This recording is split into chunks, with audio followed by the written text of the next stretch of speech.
Welcome to our channel. Today we how to update TypeScript types for safer UI component updates. Beginner guide step by step clearly.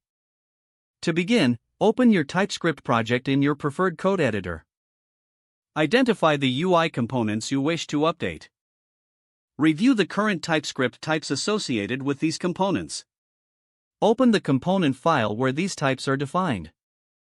Examine the props interface for the component. Consider any new requirements or changes needed for the props. Add or modify types in the props interface accordingly.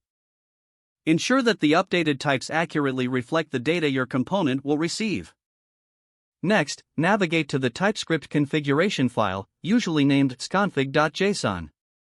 Verify that your compiler options are set to check for strict types, which enhances type safety. Save your changes and return to the component file.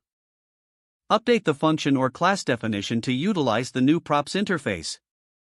Look for areas in your component where actions or logic depend on the props. Ensure that these areas are properly typed and reflect any changes made to the props. Run your TypeScript compiler to check for any type errors. If errors are present, resolve them by adjusting your code based on the updated types.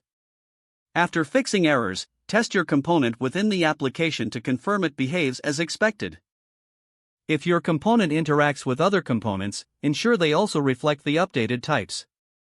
This step is crucial to maintain consistency across your UI elements. Once confirmed, commit your changes to your version control system. Document any significant updates made to help future developers understand the changes. Finally, continue to monitor your project for other components that may require similar updates.